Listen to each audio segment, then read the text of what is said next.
KBS 열린 토론.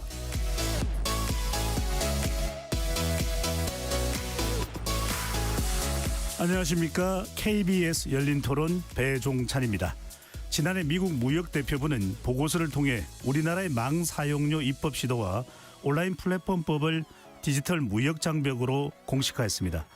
우리 정부는 외국 기업에 대한 차별 없는 보편적 규제라는 입장을 고수하고 있지만 최근 쿠팡에 대한 제재와 맞물려 한미 양국의 시각차는 좁혀지지 않고 있는데요.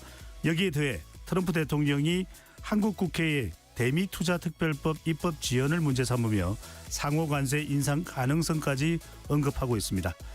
두 분의 전문가 모시고 한미 통상의 새로운 쟁점으로 떠오른 온라인 플랫폼 규제법과 관세 현안을 집중적으로 짚어보겠습니다. KBS 열린 토론 지금부터 시작합니다. 치열한 토론 속에서 더 나은 세상을 찾아갑니다. 올바른 세상을 만드는 첫걸음. 평일 저녁 7시 20분 KBS 열린 토론. 오늘 열린 토론 함께해 주실 두 분 소개합니다. 산업부 통상교섭본부장을 역임하신 정인교 인하대 국제통상학부 교수 나오셨습니다. 안녕하세요. 정인교입니다. 최경진 가천대 법학과 교수 자리하셨습니다. 네, 안녕하십니까. KBS 열린 토론 문자로 참여하실 분은 샵9730으로 의견 남겨주실 수 있고요. 단문 50원, 장문은 100원의 정보 이용료가 붙습니다. KBS 1라디오의 모든 프로그램은 유튜브에서도 함께할 수 있으니까요. 많이 들어와 주시고 구독 꾹 눌러주시고 좋아요도 많이 보내주시면 좋겠습니다. 바로 쿠팡 이야기를 좀 해야 될 것 같습니다. 한미관계에 어떤 영향을 주고 있는지 먼저 두 분께 이 이야기를 좀 여쭤봐야 될 것 같습니다. 먼저 정인교 교수께 여쭤보면요. 미국 정치권이 한국 정부의 쿠팡 개인정보 침해 사고 조사와 온라인 플랫폼 입법을 두고 미국 기업에 대한 차별이다. 이런 문제 제기를 하면서 압박 수위를 높이고 있다. 이렇게 볼 수가 있는데 미국 의회 일각에서는 한국의 규제가 오히려 알리, 테무 같은 중국 기업에 어부지를 준다. 이렇게 또 비판하고 있습니다. 상당히 뜨거운 이슈로 부각된 모습인데 정 교수님, 이 논리가 미국 정부의 이 관세 협상과 관련돼서 얼음장을 놓고 있는 명분이 된다고 보시는지요? 뭐 다른 방송에서도 이 쿠팡 관련된 요즘 이제 사건 상황이 트럼프 대통령의 25% 관세에 영향을 줬다라고 이제 얘기를 하는데 저도 뭐 거기 참여를 했는데 저는 그것까지는 아직 단정하기는 어렵다. 그러나 이제 뭐 언론에서는 그런 지적들을 많이 하는데 여전히 뭐 오늘까지도 저는 그렇지는 않다고 보고 다만 이제 쿠팡 입장에서는 야, 우리 회사가 보통이 아니다. 우리는 미국을 움직일 수 있다.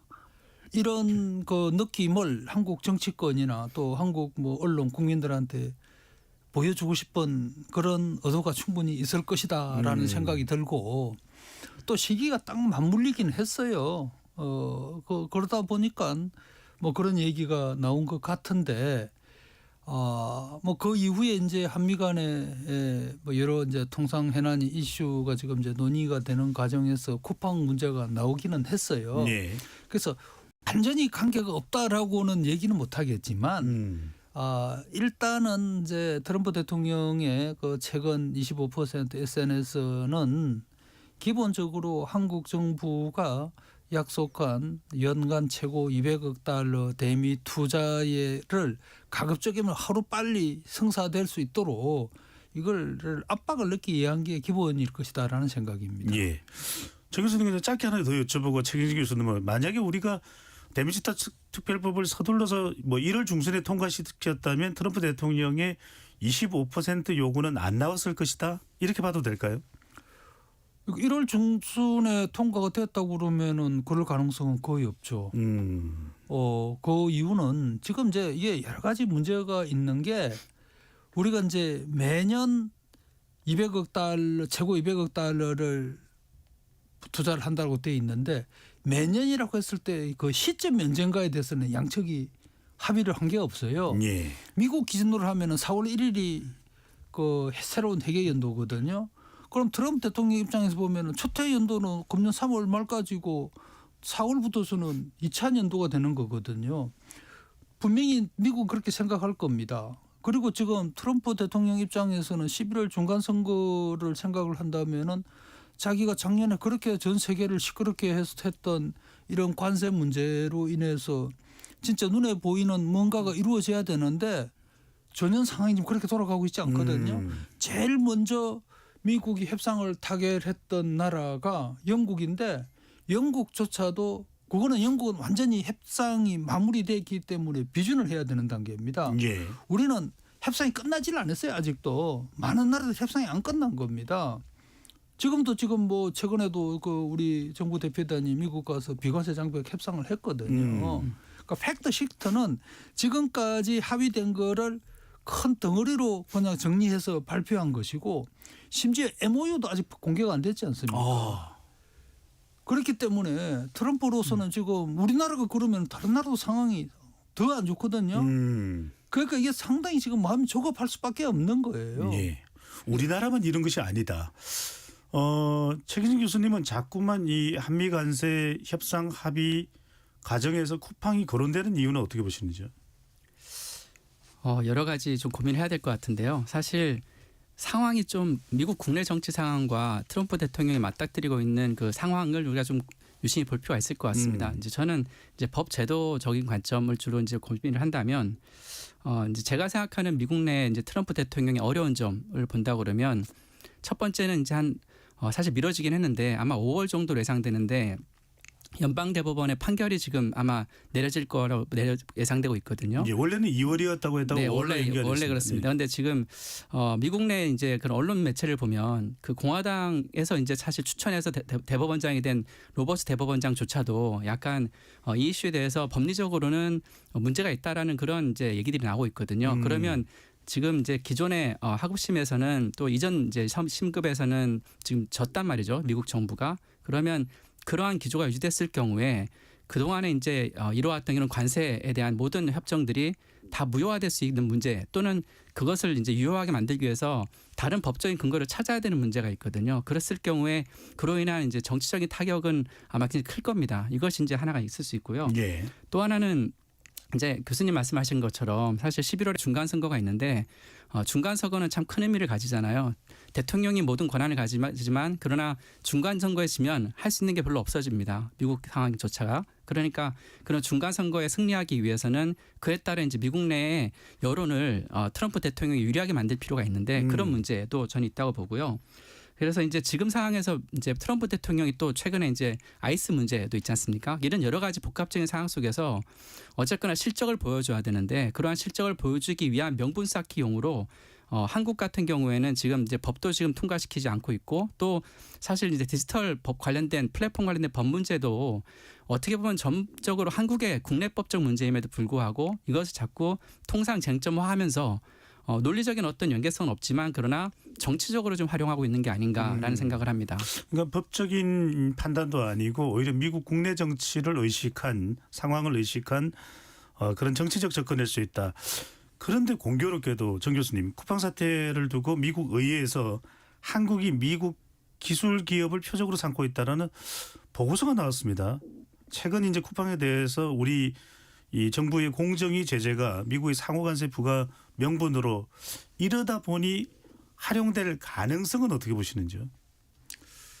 뭐 쿠팡으로서는 뭐 작금의 그 사태를 극복하기 위해서 하여튼 전방위적인 로비를 해야 되는 거고요. 예. 그다음에 이제 그 미국에서 나오는 디지털 무역 장벽 보고서랑 미국에서 나오는 무역 장벽 보고서는 뭐 디지털뿐만 아니라 큰 틀에 또 이게 무역 장벽 보고서도 있는데 그게 무슨 자기들이 막 조사를 해가지고 정부가 그 이런 보고서를 만든 게 아니고 업계의 불만 사항을 다 접수해가지고 이슈별로 정리한 거예요. 당연히 쿠팡은 그런 기회 있을 때 그리고 또 이제 뭐 인터넷이나 디지털을 이용해 가지고 비즈니스하는 협회가 몇 개 있거든요. 거기에서 고루고루 하여튼 뭐 다 로비해 가지고 다 해온 사고 하니까 자기들 불만을 제기를 하는 겁니다. 그러면 그게 이제 올라가는 거지. 그게 미국 정부가 한국의 쿠팡 문제를 한번 손을 보기 위해서 의도적으로 이 보고서에 올렸다.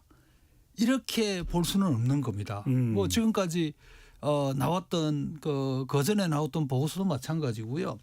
매년 똑같은 게 그 보고서에 보면은 이번에 금년에 처음 나온 보고서라면은 그렇지 않겠습니다만 무역장벽 보고서를 보면은 80, 90%는 같습니다.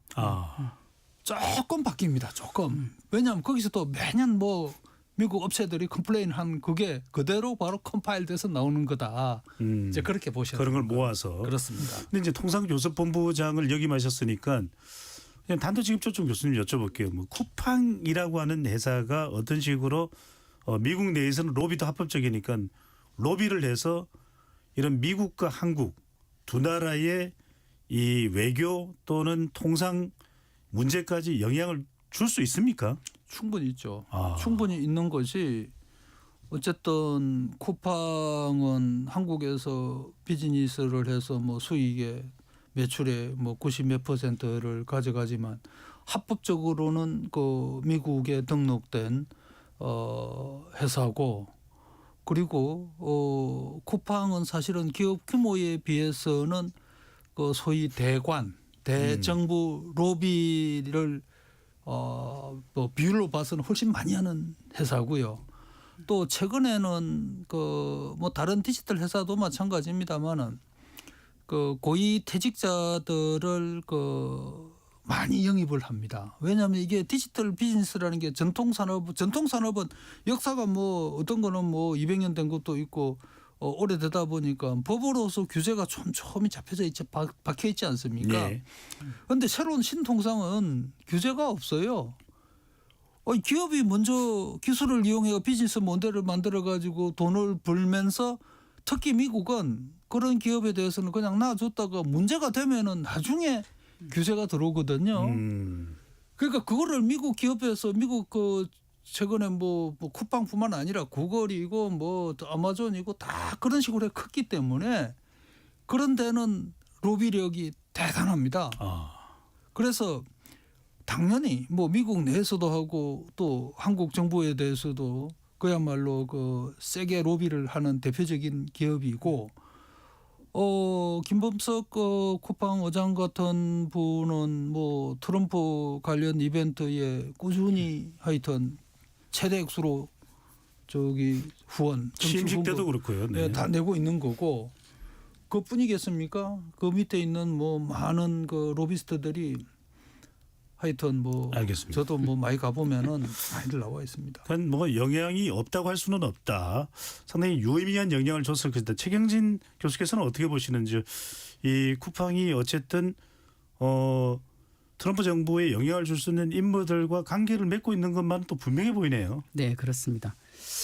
제가 오기 전에 이제 미국 연방 상원의 로비 공개 시스템이 있거든요. 거기에 이제 액수를 찾아보니까 2021년부터 한 5년 정도 동안 한 1,129만 달러 정도를 이제 로비액으로 자금으로 썼더라고요. 그러니까 한 164억 원 정도가 되는 건데 사실 미국 내에서의 로비는 어떻게 보면 합법적이고 또 너무나 정상적이라기보다 이제 일반적으로 받아들여지는 행태인 반면에 한국에서의 로비는 불법이거나 혹은 정서적으로 받아들이지 못하는 구조적인 차이가 있기 때문에 이제 미국에서 의원들이 그 로비를 받고 그거에 따라서 일정한 정책적인 메시지를 내는 것과 이제 한국에서는 그것을 용납하지 못하기 때문에 그것을 지금 한국으로 전이시키는 과정에서의 한국 정서와의 충돌 문제가 일단 있었던 것 같고요.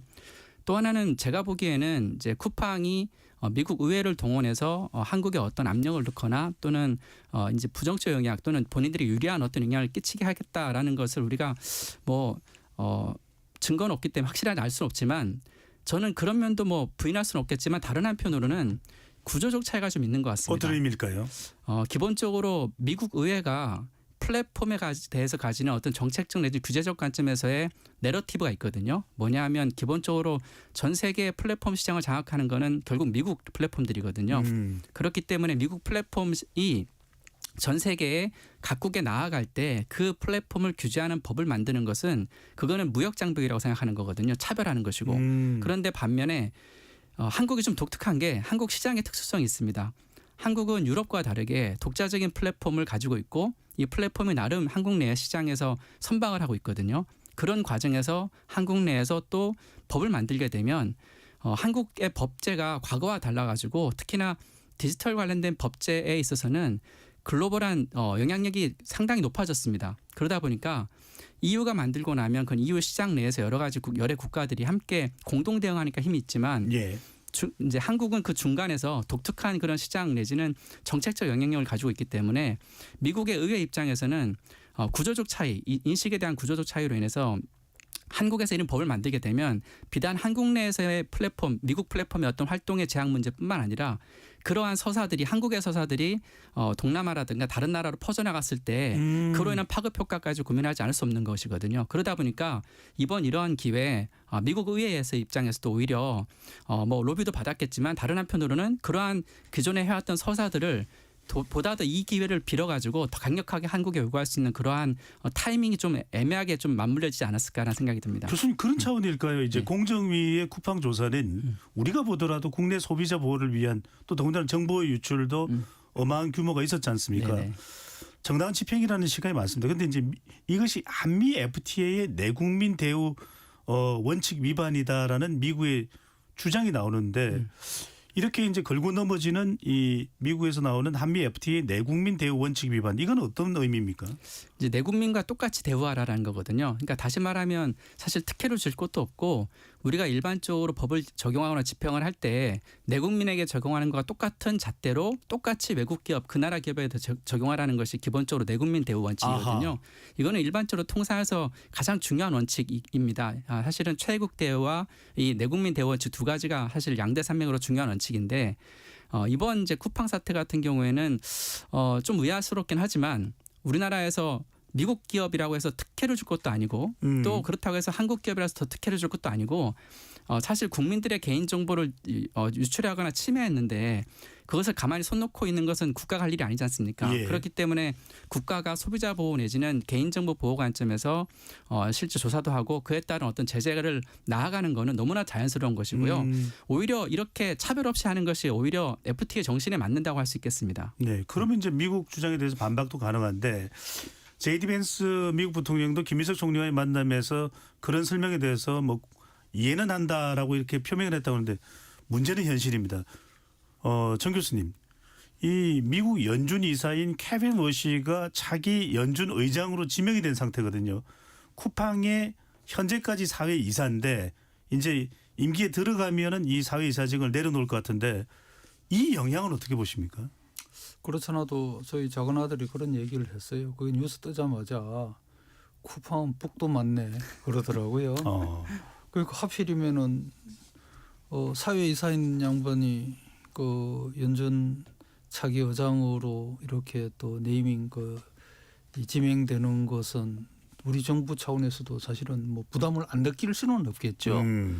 하지만은 그 FRB 의장이 개별 기업의 이슈에 그분이 관심을 갖는다고 그러면은 그거는 말이 안 되는 거고 또 한편으로는 만약에 미국의 뭐 다른 그 뭐 상무부나 뭐 또 그 이 페어 트레이드 하는 이제 이런 데에 들어갔다고 거기에 뭐 수장이나 됐다고 그러면은 사실 긴장을 많이 할 텐데 저는 FRB 의장이기 때문에 연준입니다. 예, 연준이기 때문에 우리가 주식하시는 분들은 신경을 많이 쓰겠지만은 이 디지털 이슈에 있어서는 그닥 그거는 아닐 것 같은데 그러나 저 아들 포함해 가지고 뭐 우리 국민들은 하여튼 뭐 야 이게 참 쿠팡 문제가 이게 쉽게 안 풀리겠구나 아니면은 쿠팡이 원하는 대로 돌아가지 않을까라는 그런 걱정을 할 것 같은데 정책 당국자들은 냉정하게 볼 겁니다. 지금 아까 우리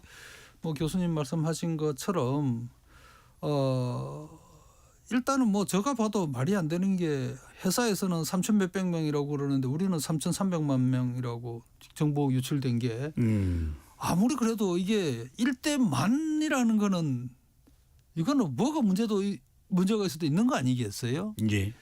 그리고 또 쿠팡이 어쨌든 뭐 뭐 보상 조치라고 한 것도 보면은 자기들이 그렇게 떳떳하면은 심지어 저한테도 뭐 그게 왔던데 그걸 어떻게 써야 될지 저는 쓰고 싶은 생각도 없지만 그거는 뭐 저한테 제도까지 포함됐다면 3,000명은 아닐 거고 국방에서 예. 말하는 그러면은 3,300만 명인데 대한민국 국민의 그 성인 대부분이 개인 정보가 털린 상황에서 이걸 정부가 손 놓고 있다.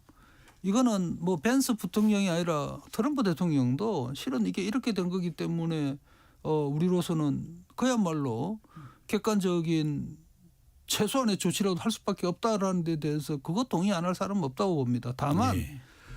그 로비스트들의 어떤 로비를 받은 미 의회의 상하원 의원들은 지 역할이 또 한마디 해줘야 되는 거고 예. 그게 또 우리 언론이 또 국내에 또 뭐 국방을 통해서 들어왔는지 모르겠지만은 보도가 되니까요. 가잉 그 보도되는 그런 문제도 분명히 있다라는 알겠습니다. 생각이 듭니다. 예. 뭐 그렇게 이 우리가 들떠서 대응을 할 일은 아니지 않느냐는 말씀을 주셨습니다. 자, 그래서 근본으로 돌아가서 결국 온라인 플랫폼법이거든요. 최 교수님. 네. 이제 온라인 플랫폼법도 이제 기저에 깔려 있는 거 아니냐, 미국의 태도에. 미국 무역대표부 USTR이 한국의 망 사용료 입법 또 온라인 플랫폼법을 디지털 무역 장벽으로 아까도 이제 설명을 해 주셨습니다. 이것이 이제 유럽에도 그렇고 한국에도 이제 적용을 하려고 하는 것이다. 일단 온라인 플랫폼법이 무엇인지 모르는 분들도 계시니까 좀 설명을 해 주신다면요. 이 논의된 지 좀 됐는데요. 온라인 플랫폼법은 이제 정식 명칭은 온라인 플랫폼 공정화법입니다. 기본적으로는 온라인 플랫폼 중에 특히나 시장에서 일정한 거래상의 지위, 보통 우리가 말하는 이제 지배적 사업자겠죠. 큰 1, 2등 사업자 같은 곳인데요. 이런 사업자들이 이제 B2B 관계에서 입점 사업자와의 관계 사이에서 예를 들면 뭐 어떤 이제 A라는 큰 1등 사업자가 있는데 입점 업체에 대해서 본인들이 서비스하는 것과 입점 업체가 서비스하는 것 사이에서 차별을 한다거나 아니면 끼워 팔리기를 한다거나 이런 어떻게 보면 전통 시장에서 전통적인 독과점에서도 문제될 법한 행위들을 이런 플랫폼이 했을 경우에 이것을 이제 규제하자라는 겁니다. 결과적으로는 플랫폼 시장 자체를 좀 더 공정하게 하자는 것이고요. 예. 좀 듣기 쉽게 말씀을 드리면 가장 쉽게는 이겁니다. 플랫폼을 잘 들여다보면 플랫폼은 입점하시는 분들이나 또 이용자들이나 할 수 있는 게 없습니다. 다시 말하면 룰세터 규칙을 누가 정하느냐 하면 규칙을 본인들이 정하거든요. 근데 다른 한편으로는 본인들이 또 선수로도 뜁니다. 그러니까 심판과 선수를 같이 한다는 거죠. 그러니까 이러한 심판과 선수를 같이 함으로 인해서 발생되어진 문제점들 해결해 보자라는 게 플랫폼 공정화법입니다. 그러니까 이러한 취지 자체는 굉장히 바람직한 것이고 다만 이제 그 규제 수준에 대한 논의는 내부적으로도 있을 수 있겠지만 기본적으로 이러한 흐름은 어쩔 수 없는 이런 이제 입법 흐름이라고 볼 수 있겠습니다. 예. 너무 장악하고 지배하면서 시장을 흐트러 놓는 것에 대해서는 공정성이 확보돼야 되는 거 아니냐라는 맞습니다. 말씀이셨는데 네. 이거 하나 여쭤보고 이번엔 또 이제 정인규 교수님으로 가겠습니다. 아까도 이제 그 말씀을 하긴 했습니다. 한국이 다른 동남아 시장에도 영향을 줄 수 있기 때문에 더 강력하게 나오는 거 아니냐라는 말씀이셨는데 미국 무역대표부 USTR의 보고서를 보더라도 유럽의 DMA 디지털 시장법에 대해서는 비교적 유연하면서 한국의 온라인 플랫폼에 대해서는 상당히 좀 이게 강경하게 나오거든요. 이런 뭐 특별한 법적인 이유 또는 뭐 정치적 이유가 있다고 보시는지요? 사실 DMA를 내용을 들여다보면 한국보다 훨씬 더 강하거든요. 네, 우리 한국의 온라인 플랫폼 공정화법보다 훨씬 더 강력한 규제들이 많습니다. 그럼에도 불구하고 한국의 이 온라인 플랫폼 공정화법을 미국에서 자꾸 이제 문제를 제기하는 이유 중에 하나는 제가 보기에는 EU 자체는 아시다시피 한두 개 국가가 아니거든요. 그러니까 이러한 수많은 이제 회원국들이 함께 공동 대응도 하고 있고 또 실제로 그 규제 집행력이 상당히 강하게 미치고 있습니다. 그러다 네. 보니까 아무래도 협상력에 있어서도 EU와 한국은 상당히 차이가 있을 수밖에 없고요. 또 다른 한편으로는 EU는 실제로 자체적인 경쟁력을 가진 플랫폼이 하나도 없습니다. 어쨌거나 이러든 저러든 간에 미국 플랫폼이 거기 들어가서 실제로 계속 수익을 낼 수 있고 서비스가 확장될 수밖에 없는 구조입니다. 그런데 반면에 한국은 뭐 네이버나 카카오 같은 토종 플랫폼들이 여전히 잘 살아있고 또 살아있을 정도가 아니라 상당한 경쟁력을 갖추고 있다는 것이죠.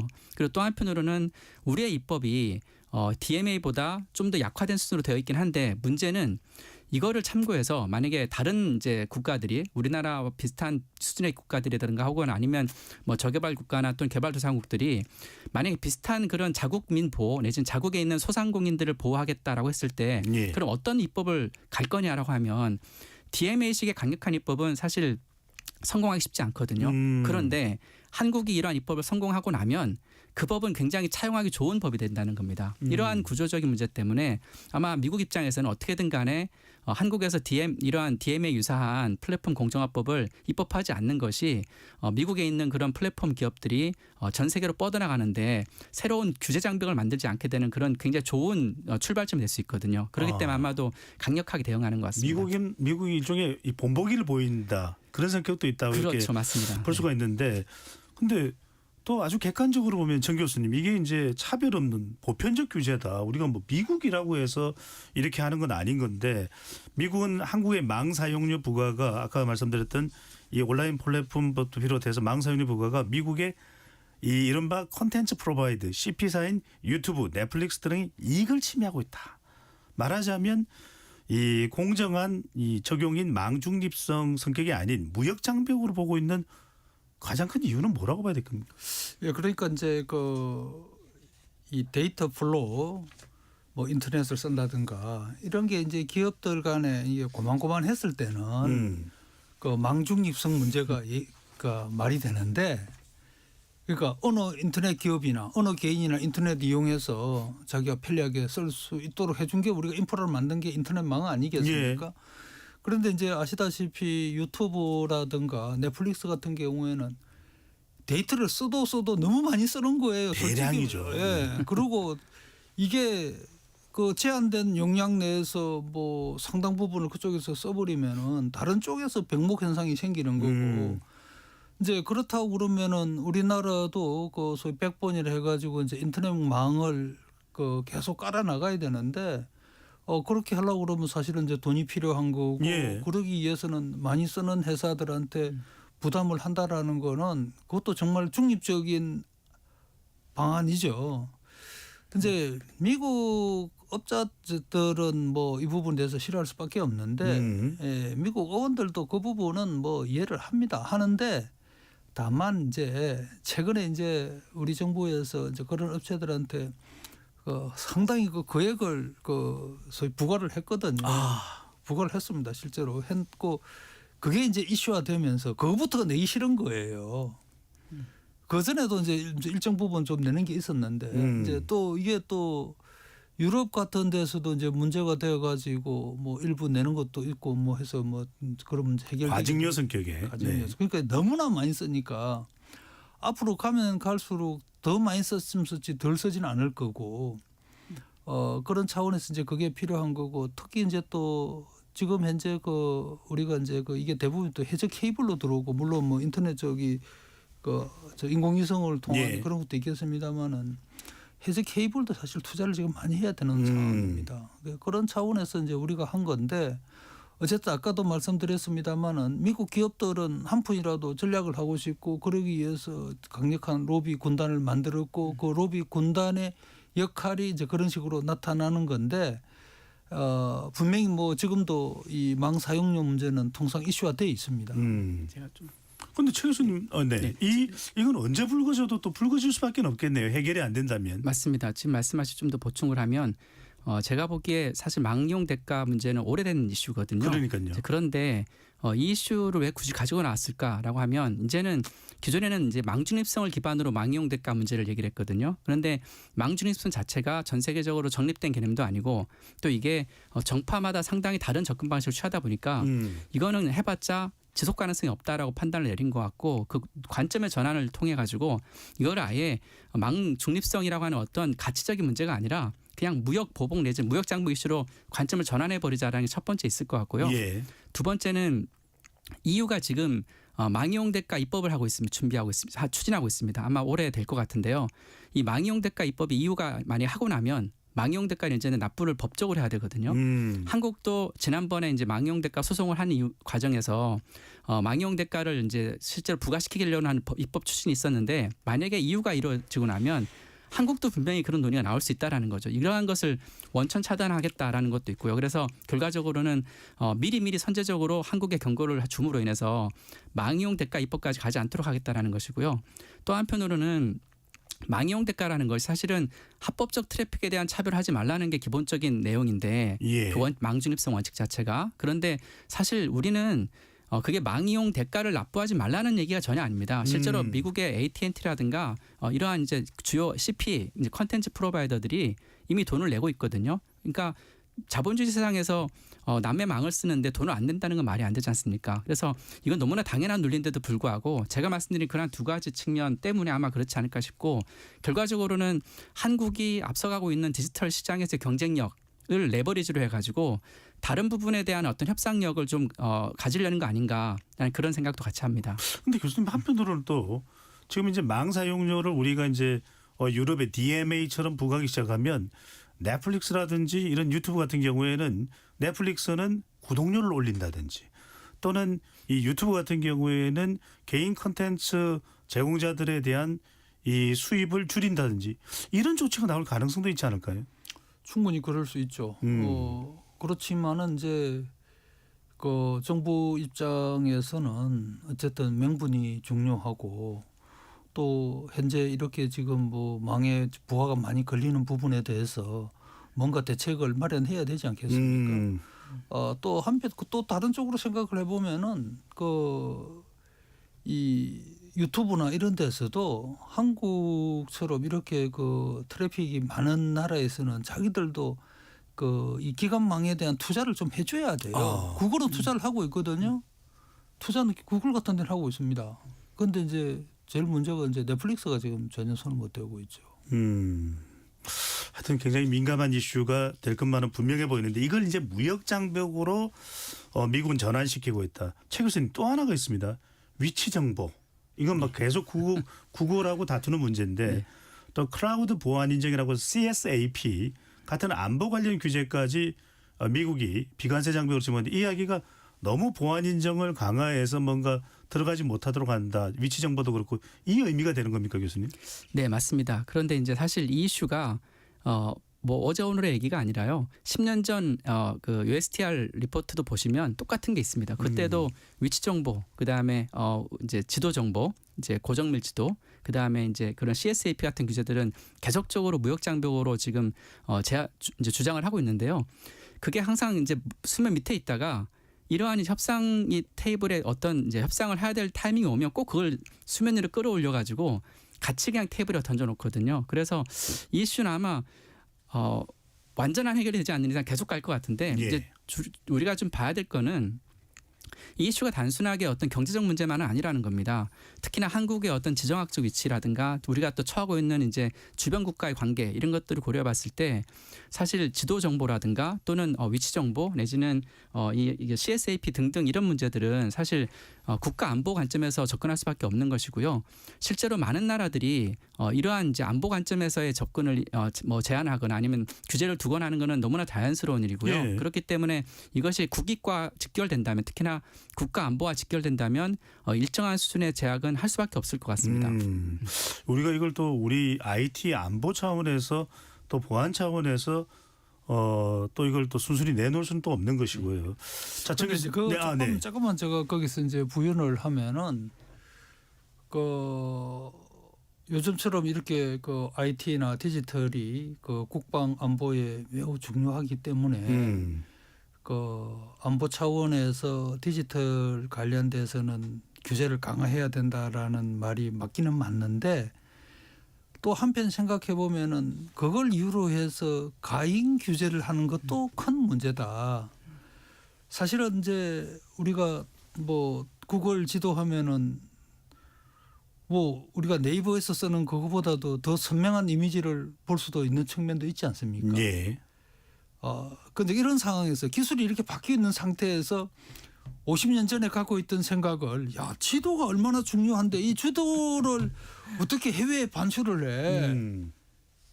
뭐 그러면서 이제 뭐 이 대동여지도 만든 김정호 선생 얘기까지 하면서 일제 뭐 그 당시에 뭐 일본이 외국이죠. 외국이 그렇게 그거를 가지러 뭐 영화도 있지 않습니까? 예. 그럼에도 그걸 지켰는데.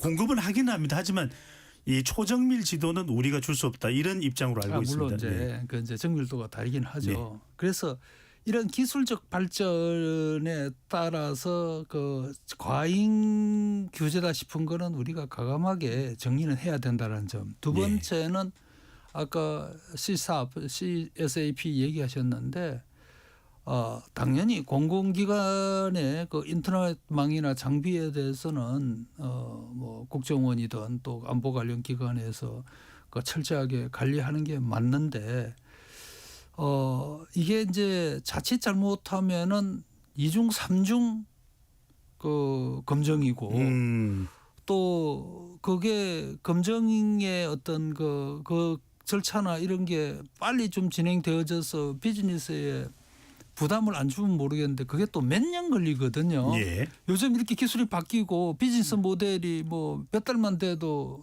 경쟁에서 뒤처지는 세상에 그렇게 우리가 뭐 안보를 중시하지 말자는 얘기 결코 아니고 그걸 이유로 해가지고 지나치게 그 비즈니스를 방해하는 거는 이거는 아니다. 그런 차원에서 이제 통상 이슈로 늘 제기되는 건데 적정 수준은 필요할 뭐 것이다. 미국이 그거를 요구하는 게 정당하다는 얘기는 아니고 우리 기업을 위해서도 그런 거는 진짜 상황에 맞게 우리 규제를 조정할 필요는 있다라는 생각입니다. 최 교수님 생각은 어떤지 좀 뭐 거의 또 네. 공감을 하시는지 아니면 좀 다른 의견이 있으신지요? 기본적으로는 이제 우리가 고민을 해야 될 게 이제 외국과의 관계에서 우리가 어떠한 주장을 할 것이냐와의 문제와 국내적으로 우리가 도입하려고 하는 규제가 적정한 수준이냐는 사실은 관련도 있지만 또 한편은 다른 것 같습니다. 두 가지 평면이. 그래서 이제 뭐 예를 들면 지도 반출 문제 같은 경우에는 사실은 핵심 문제 두 가지거든요. 하나는 기본적으로 고정밀지도의 서버 위치를 한국에 두라라는 것이고 두 번째는 이제 블러 처리, 그러니까 흐림 처리하라는 거죠. 중요한 안보 시설에 대해서는 국방시설 관련해서 그 두 가지를 하라는 건데 이거는 만약에 이제 이 두 가지가 얼마나 어려운 것이냐에 대한 합리적인 이제 가능성도 좀 봐야 될 것 같아요. 근데 그것이 실제로 외국 기업에 큰 부담이 안 된다면 반면에 우리의 국가 안보나 또는 우리의 국민 정서와 관련했을 때 오히려 그것을 이제 추구하는데 또는 충족하는데 큰 비용이 안 든다면 저는 괜찮은 규제라고 할 수 있고 만약에 그것이 불필요하거나 너무 합리적이지 않은 수준이다라고 한다면 그건 고쳐야겠죠. 그리고 플랫폼 규제도 마찬가지입니다. 사실 플랫폼 규제가 적정하냐의 문제는 내부적으로 따져봐야 될 것 같아요. 그런데 그것과 실제로 이러한 플랫폼 규제를 가지고 이제 국제적으로 이것을 또 다른 레버리지로 쓸 수 있거든요. 사실은 우리가 이제 최근에 개인정보보호법이 점점 강화되어 왔지 않습니까? 그런데 이것이 실제 외국과의 관계에서 외국 기업들을 국내 규제로 끌어들이는데 굉장히 나름 유용한 역할을 하고 있거든요. 실제로 많이들 국내 규제에 딱 순응을 하고 있고 그래서 이러한 것을 봤을 때 이제는 뭐 국내외가 이제는 더 이상 구분이 없어지는 시대가 되고 있는데 당연히 말씀하신 것처럼 합리적 규제는 당연한 전제인 것 같습니다. 근데 이제 그것과 그 문제와 이제 국제적인 어떤 대응 문제를 완전히 분리시킬 수는 없겠지만 그러나 두 가지는 좀 약간 떨어뜨려서 봐도 되지 않을까라는 생각을 합니다. 대외적인 대응 또 국내에서의 법 적용은 좀 구분할 필요는 있다는 말씀 주셨고요. 자, USTR로 가봅니다. 정 교수님이 이 직전 통상교섭 본부장이셨습니다. 제이미슨 그리어 미국 USTR 미국 무역대표부 대표입니다. 몇 번 정도 만나셨습니까? 한 7-8번 본 거 같습니다. 7-8번요. 좀 강경파입니까? 매파입니까? 좀 비둘기파입니까? 제가 아는 한은 아마 트럼프 현재 강요 중에서는 가장 합리적인 인물입니다. 합리적이다. 자, 합리적인데 시간이 갈수록 트럼프적으로 바뀌고 있어요. 예.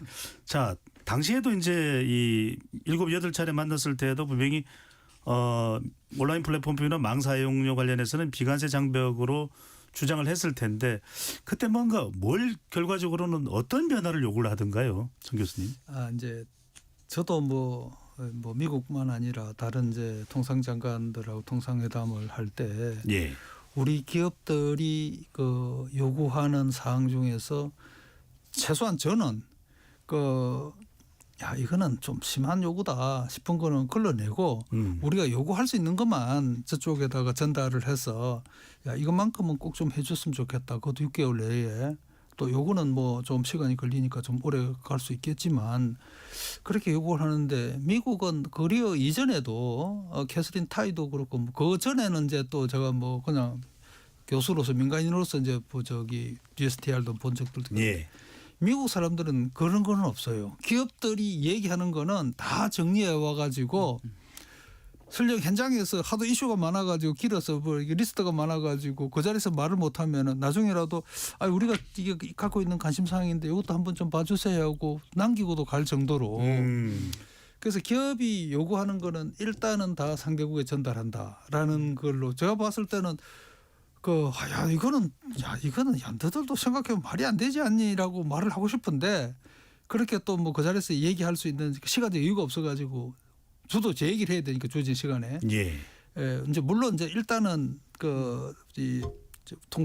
저는 통상교섭 본부장이지만 대외직망명이 통상장관이기 때문에 어쨌든 장관급 회의에서 제 입장 전달하고 나면은 밑에서 각 급에서 그 이슈를 하나씩 나중에 또 이제 팔로우업을 하거든요. 예. 그러면서 이제 전달이 되고 제 의견은 우리 실제로 신문진들한테 전달해서 이제 넘어가는데 어쨌든 그때의 이제 망 사용료나 이런 문제도 얘기를 하기는 했습니다. 했지만은 그 특정 기업이라든가 이런 얘기는 아니고 한국이 이런 부분에 대해서 미국 기업들의 관심이 높으니까 합리적인 어떤 그런 결론이 나기를 기대합니다. 이 정도. 구체적으로 뭘 해라는 아니고. 그런 건 아예 안 합니다. 알겠습니다. 그거는 이제 기업 단으로 가면 얘기되는 거고 예. 우리는 룰을 세팅을 하는 거기 때문에 딱 깨놓고 얘기는 안 하는 그 정도까지는 아니었다. 구체적으로 이야기하죠. 한 가지만 더 여쭤봅니다. 이번에 이 25%로 인상하겠다는 미국의 변화된 입장에서 여한구 통상경수 본부장이 제임슨 그리어 이 USTL 대표를 찾아갔는데 못 만났습니다. 왜 그랬을까요? 웬만하면은 어찌 보면 외교적으로 이 결례다라고도 볼 수 있을 것 같은데 어떤 이유로 보시는지요? 참 여한구 본부장 입장이 상당히 지금 어려울 겁니다. 그 장관급 인사가 해외 출장을 갈 때는 지금 보는 눈이 너무나 많거든요. 그리고 이제 거기에 따른 또 이제 출장의 성과 예. 이것도 뭐 여러 각계에서 이제 막 챙기고 평가도 하는데 어쨌든 본부장이 가서 USTR 대표를 못 만나고 부대표만 만나고 왔다라는 것은 뭐 그거는 미국하고 어쨌든 관계가 상당히 틀어졌구나라고. 물론 이제 공식적인 이유는 때마침 이제 트럼프 대통령이 인도와 관세 협상을 타결했고 그 이벤트에 뭐 시간이 많이 필요하기 때문에 그렇다는 거지만 그러나 어쨌든 상대국하고 어느 정도 얘기된 것 하면은 뭐 10분이라도 만난 거니까 예. 그 정도의 어떤 시간을 서로가 조율을 못할 정도 됐다라는 것은 뭐 문제가 심각한 거고. 알겠습니다. 그다음에 이제 우리가 장관급 인사가 3명이 갔는데 공이 들었던 얘기가 우리는 관보에 25% 관세 부과를 매기기 위한 절차에 돌입했다는 거는 공이 다 듣고 왔거든요. 예. 그만큼 미국은 강경하게 지금 가고 있다는 생각이 듭니다. 바로 그 이야기입니다. 그 자세한 이야기는 2부에서 한 걸음 더 들어가 보겠습니다. KBS 열린 토론 잠시 참여 안내 로고 듣고 2부로 돌아오겠습니다.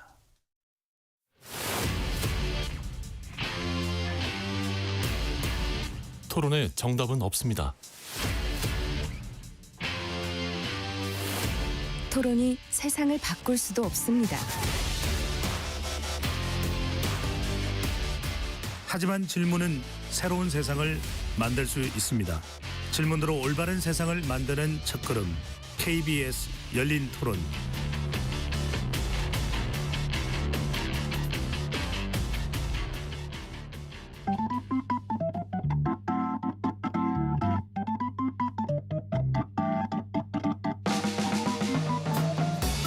세상을 바꾸는 질문, 열린 토론이 시작합니다.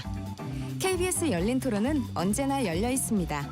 단문 50원, 장문 100원의 유료 문자 샵 9730 그리고 KBS 어플리케이션 콩으로 여러분의 의견을 남겨주세요. KBS 열린 토론 2부 이어가겠습니다. 온라인 플랫폼법과 쿠팡 제재, 한미 통상 갈등의 내관을 진단하는 주제로 토론하고 있습니다. 스튜디오에 최경진 가천대 법학과 교수, 정인교 인하대 국제통상학부 교수 두 분과 함께하고 있습니다. 최 교수님, 네. 방금 전에 이제 일부 끝자락에 이 정 교수님 말씀해 주셨는데 관보에 올리는 일정을 밟고 있다. 15에서 25%로 올리게 되면 어쨌거나 우리로서는 엄청난 타격이 될 수밖에 없습니다. 아직까지는 이런 일정을 이야기하는 것도 일종의 압박으로 봐야 될지 아니면 실행하려고 이러는 것인지 어떻게 보시는지요? 사실 이 질문은 오히려 정 교수님이 훨씬 더 전문가이실 것 같긴 한데요. 네, 일단 최 교수님 먼저 제 의견을 좀 말씀을 드리면 네. 저는 트럼프 대통령의 그동안 1기 행정부 그다음에 2기 행정부를 통틀어서 지켜보면 단순한 협상용 엄포로만 우리가 그냥 치부하기에는 실제로 위험한 약간 접근 방식이 아닐까 우리한테는. 왜냐하면 이게 트럼프 행정부가 지금 하고 있는 상호관세 이슈가 사실 이제 특별법에 의해서 하긴 했지만 문제는 그게 설사 대법원에서 그게 이제 무효화된다 하더라도 설사 또 다른 이제 301조에 의해서도 할 수 있고 다른 여러 가지 툴들을 찾아낼 것 같거든요. 그래서 아마도 관보에 게재하는 절차의 시간은 좀 걸리겠지만 아마 그런 이제 협상을 위해서라도 자기네들이 강력한 어떤 툴 내지는 레버리지를 가지기 위해서라도 아마도 진행하지 않을까 싶고요. 그리고 기본적으로 그동안에 트럼프 대통령이 해왔던 그런 레버리지성 어떤 협상 그런 네. 전략이 이번에도 하고 있는 건데 제가 보기에는 그래서 한국에다가 요구할 수 있는 이제 입법이 지금 지연되고 있다라든가 아니면 뭐 디지털 무역 장벽이 있다든가 같은 것들을 총출동시켜 가지고 한국을 압박하고 있는 거 아닌가 싶고요. 또 한편으로는 저는 이게 아까도 처음에 말씀드렸지만 상황이 한국에 좀 좋지 않다라는 생각을 합니다. 왜냐하면 이제 중간 선고도 있고 대법원 판결도 내려질 예정인데 대법원 판결이 어쨌거나 이전에 하고심이 상당히 트럼프 대통령한테 불리하게 나왔고 예. 그리고 또 최근에 이제 그런 이제 정치적 충돌도 있고요. 이런 여러 가지 상황을 고려했을 때 분명히 트럼프 대통령 입장에서는 트럼프 대통령의 치적을 좀 내세워야 되는데 그런 치적을 내세우는 것 중에 하나로서 한국에 약속한 것을 이행하는 것이 필요하거든요. 그래서 그러한 이행이 돼서 실제로 뭔가 숫자로 보여져야 트럼프 대통령 입장에서는 이것을 중단할 명분도 생기고 다른 한편으로는 국내적으로도 설득할 명분이 생기는 것 같습니다. 그렇기 때문에 이러한 복합적인 미국 내에서의 상황 때문에라도 우리나라 입장에 상당히 어려운 상황에 지금 처하고 있는 거 아닌가 하는 생각을 합니다. 예. 그런데 정 교수님 그래도 김정관 산업부 장관이 가서 러테닉 상부장관과 두 차례 정도의 협의도 했고 또 국내로 돌아와서는 또 화상회의도 했고 또 지금 우리 국회도 지금 달라진 모습이거든요. 대미투자특별법 그동안 이제 비준을 하느냐 마느냐라는 이야기를 놓고서 여야 간의 갈등이 있었는데 일정도 상당히 이제는 좀 구체화되고 있는데 이 정도로 설명하면 미국이 좀 생각을 달리 할 법도 하지 않을까요? 예, 뭐 우리로서는 최대한 빠른 시일 내에 대미투자특별법을 제정을 해서 예. 25% 관세로 복귀하는 거를 막아야 되는 입장이고 뭐 그렇게 되면 다행이겠습니다만은 그러나 이제 뭐 앞에서도 말씀하신 것처럼 전체적 상황이 그렇지 않은 게 이게 지금 비단 한국 문제뿐만 아니고 다른 나라들한테도 협상 그게 뭐 중간 단계의 팩트 시트든 어그리먼트든 간에 이행이 매우 중요하다. 지금 EU도 원래는 금년 1월 달쯤에는 비준을 하려고 했다가 예. 뭐 트럼프가 좀 이를테면 그린란드 문제라든가 이런 걸 들고 나오면서 거의 뭐 심하게 말하면은 보이콧을 하는 그 정도로 하여튼 상황이 악화됐거든요. 그런 거를 트럼프 대통령은 또 절대 묵과 못하는 성격이고 그래서 까딱 잘못하면은 우리가 하여튼 뭐 빠른 시일 내에 제정을 하더라도 예. 25%는 일정 기간 이제 그렇게 될 수 있을 것 같은데 이제 우리로서는 뭐 그 전에 작년에도 11월 이전까지 25% 물었고 그것도 뭐 소급 적용 안 됐거든요. 또 중간에 이렇게 또 뭐 몇 달간 이렇게 된다고 그러면 우리 수출에는 뭐 엄청난 타격이 있을 수밖에 없는 거죠. 예. 교수님 근데 유럽도 그렇고 아까 말씀하셨던 영국의 경우에도 가장 빨리 합의를 했지만 아직까지 진행되지 않고 있고 우리보다 교육 규모가 더 큰 일본은 뭔가 특별한 이야기가 안 나오는 건데 유독 우리에게만 이러는 겁니까? 우리에만 더 심한 거 아닙니까? 라는 또 반응들도 있거든요. 이 점은 어떻게 보시는지요? 뭐 한국에 대해서 트럼프 대통령이 하는 건 다른 나라에 비해서는 좀 심하다라고 분명히 얘기할 수 있겠죠. 이제 네. 일본은 우리하고는 좀 다른 게 이미 지금 이제 투자 사업을 지금 협의를 하고 있는 이런 단계고 거기는 직접 이제 돈을 이제 푸는 단계로 이미 들어갔고 우리는 일본하고 우리가 똑같은 모델이거든요. 그런데 우리는 지금 뭐 우리 국내 법 제정 절차로 보면은 상임이라든가 뭐 법사위 등등 이렇게 이제 거치는데 시간이 뭐 아무리 짧게 걸려도 6개월 걸리는 거는 기본이고 또 연말에는 아무래도 또 그 상임위 그 일정이 더 지연이 되는 상황이고 이러기 때문에 한 6개월 내에만 돼도 정말 법이 빠르게 제정됐다라고 볼 수 있을 텐데 또 미국은 뭐 여당이 지금 압도적으로 지금 다수당이기 때문에 마음만 먹으면은 언제든지 할 수 있었는데 어지가 약한 거 아니냐라는 게 하나 있는 것 같고 두 번째는 물론 이제 우리가 그 미국에 연 200억 달러를 투자를 하다 보면은 그 외환 수급에 문제가 있을 거고 지금 환율로서 환율 불안한 걸 나타나고 있고 그런 이제 거시 경제적 문제가 있을 때는 투자 시점을 좀 조정할 수 있다라는 걸로 해가지고 우리가 이제 우리 국민들한테 뭐 큰 부담이 안 될 수도 있습니다. 다 그런 장치를 넣어놨다고 이제 홍보도 많이 했었고. 예. 근데 이제 더더군다나 또 한 발 더 나아가서 우리 또 경제부총리는 물론 이제 환율을 담당하는 주무장관이어서 그런지 모르겠습니다만은 또 미국까지 가서 이런 문제를 또 얘기를 했고 베센트 재무장관이 이 문제에 또 한마디를 또 하고 함으로써 미국한테는 미국 입장에서 본다면은 이게 법 제정도 안 돼 와서 또 환율 때문에 죽는 소리를 해.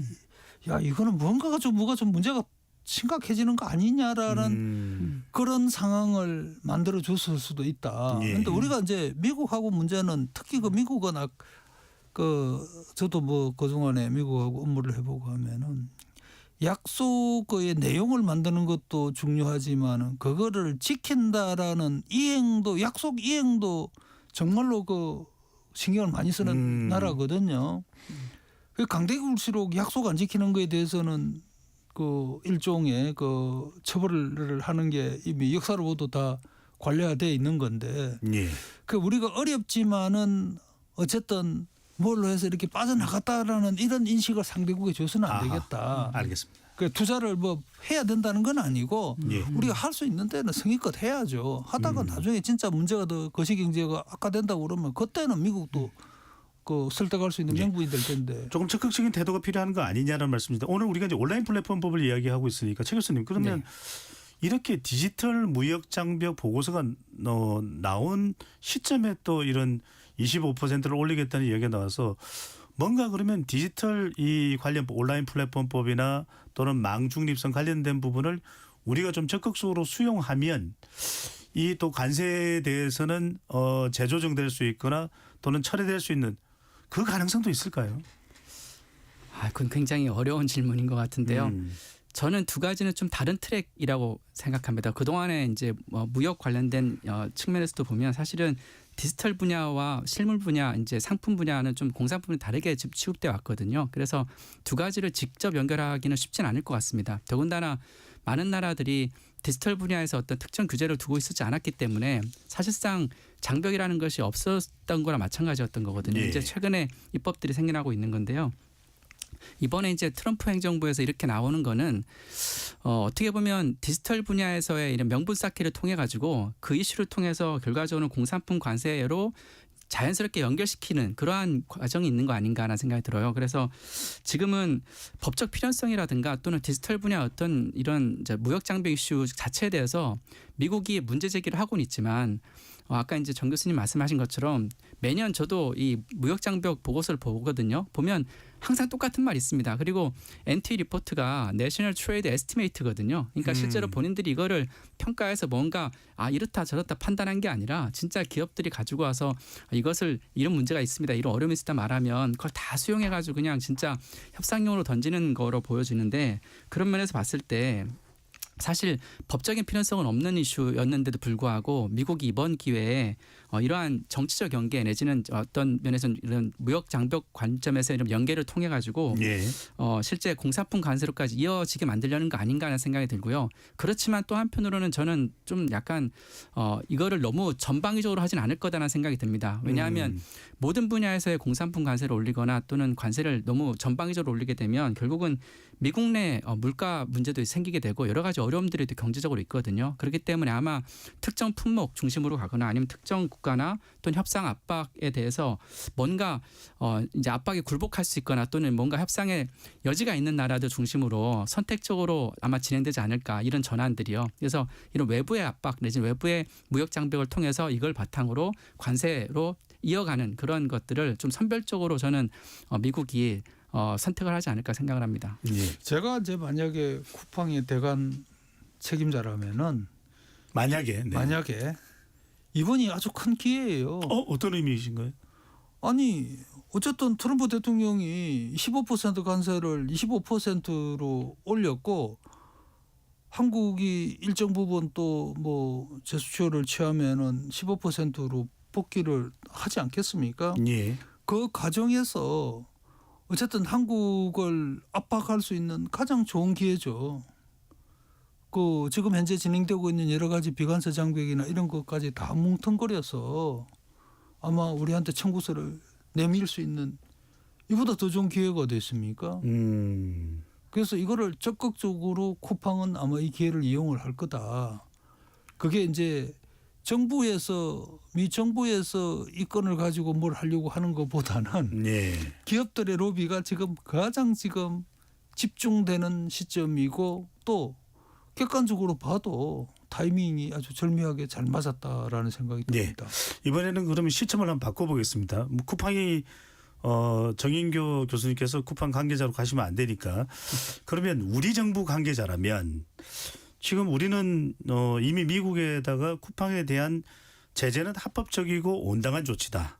두 번째, 이 국회에서의 이 관련 법은 좀 지체는 되고 있지만 속도를 낼 것이고 예정된 투자는 의심할 여지가 없다라고 설명을 하고 있거든요.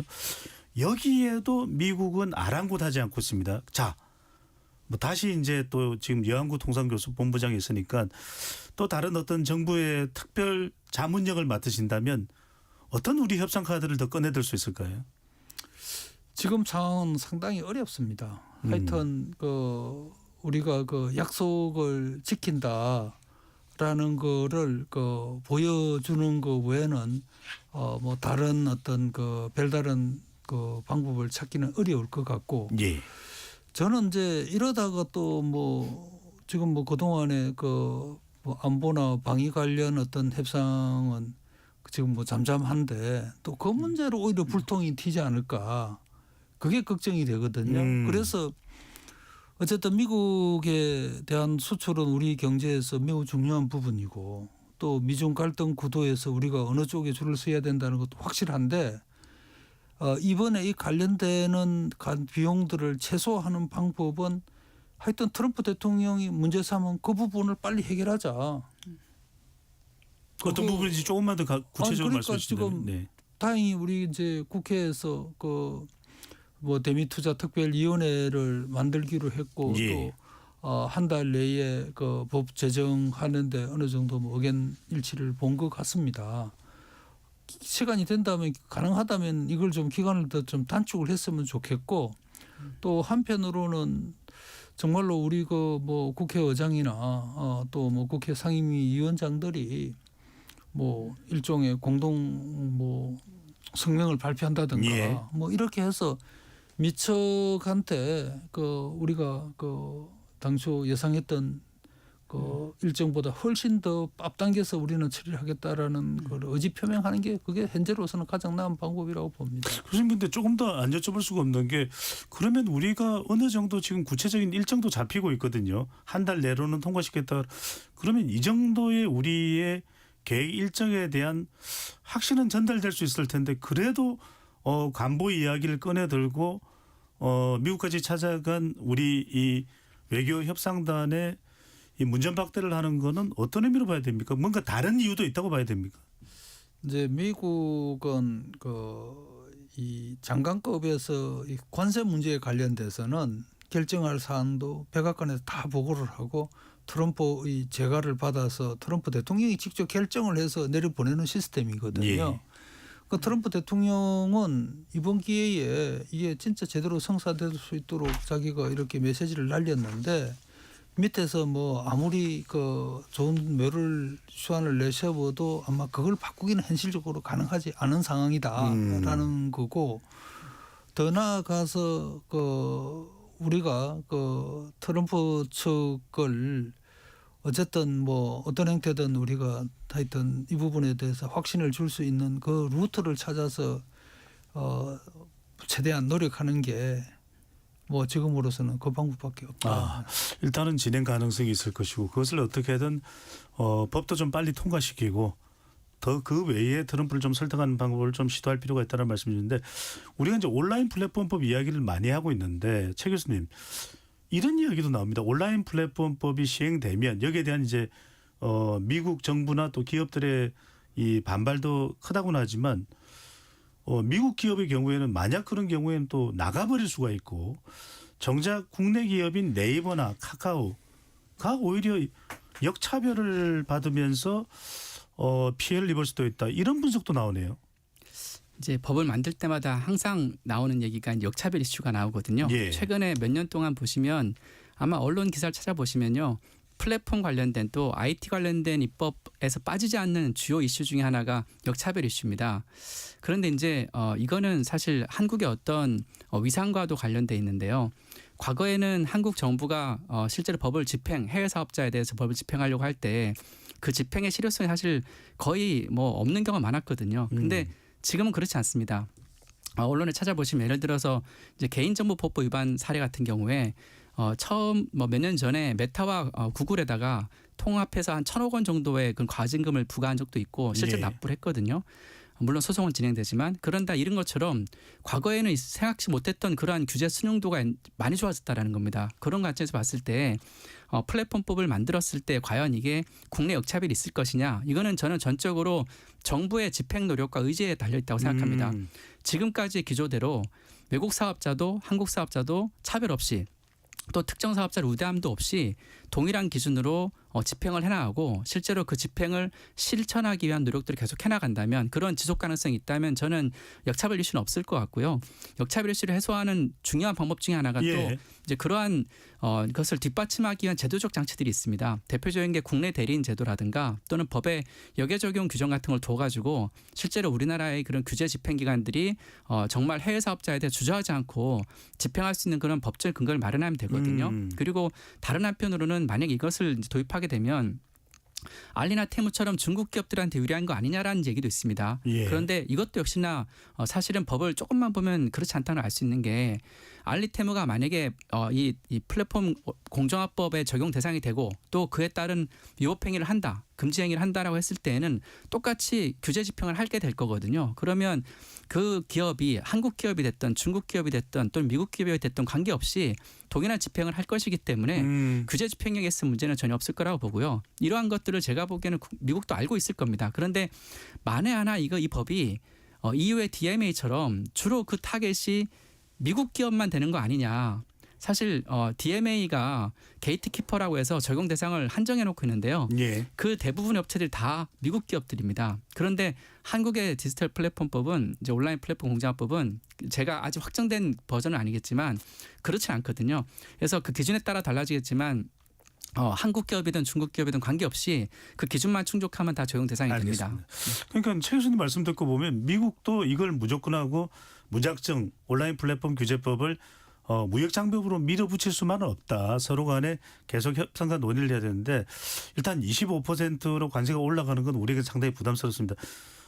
정 교수께서 이전에 이 통상행정을 담당했을 때는 그런 말씀을 하셨어요. 수출을 줄이기가 어려우니 미국과의 이 관계에서 미국산 이 수입 에너지 등 미국산 LNG 수입 등을 한다든지 이런 걸 하는 건 어떤 효과를 거둘 수 있을 것인가. 그걸 좀 고민해 봐야 된다는 말씀 주셨는데 이번에도 이게 통할 수 있을까요? 뭐 어쨌든 우리로서는 여러 가지 옵션을 내야 되는데 예. 에너지 수입 같은 경우는 이미 1,000억 달러를 미국이 약속을 했거든요.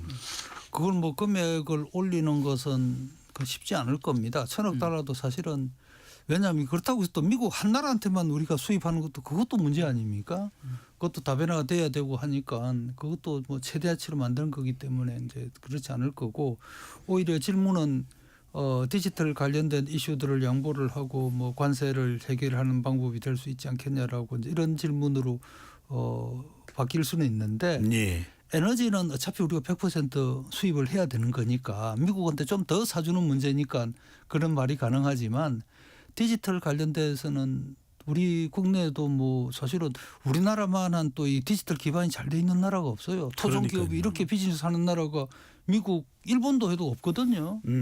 이유는 아까 말씀 여러 차례 했지만 거의 없는 상황이고 그렇기 때문에 우리 기업의 입장도 생각을 해야 되겠다. 아까 예. 이제 뭐 역차별 얘기 나왔는데 뭐 미국 업계라든가 또 미국 로비 단체에서는 어차피 지금 뭐 미국은 중국 때리기를 하고 있고 전 세계적으로 이런 기조를 확산시키고 있기 때문에 그 법이 아무리 중립적이더라도 어쨌든 결과적으로 보면 현 상황에서는 중국 기업한테는 예외적인 적용이 될 가능성이 높아 보이고 이러기 때문에 중국 좋은 일 시키는 법을 우방국이 만들면 되냐라는 이런 논리로 살짝 바꾸는 거예요.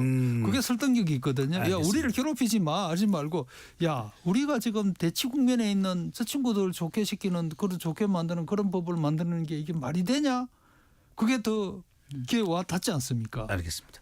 여하튼 이 통상 압박을 뭔가 피해갈 수 있고 또 극복할 수 있는 방법이 좀 구상이 돼야 될 것 같은데 끝으로 최 교수님께는 오늘 뭐 온라인 플랫폼법도 이야기했습니다만 미국과 이런 어떤 충돌 요인들 시간이 많지 않습니다. 1분 정도 시간이 되는데 좀 우리가 해소할 수 있는 노력을 하기 위해서 가장 염두에 들 건 뭐라고 보시는지요? 일단 우리의 디지털 입법권에 대한 효과적인 그런 집행과 함께 실행과 함께 이제 미국에 우리가 실제로 뭘 줄 수 있는지에 대한 패키징이 중요할 것 같습니다. 그리고 또 한편으로는 미국 트럼프 행정부 자체가 굉장히 실리적이기 때문에 초반에 우리가 할 수 있는 것들을 좀 보여줌으로써 숫자로 보여줌으로써 신뢰를 가지게 하고 우리의 입법권도 지키면서도 한편으로는 우리 입법의 어떤 존중도 하게 만드는 것이 필요하지 않을까라는 생각이 듭니다. 알겠습니다. 더 많은 소통이 또 필요하지 않을까라는 생각이 듭니다. 오늘 KBS 열린 토론 이것으로 모두 마무리하겠습니다. 오늘 함께해 주신 정인교 인하대 국제통상학부 교수 최경진 가천대 법학과 교수 두 분 말씀 고맙습니다. 네, 감사합니다. 감사합니다. 지금까지 KBS 열린 토론 배종찬이었습니다.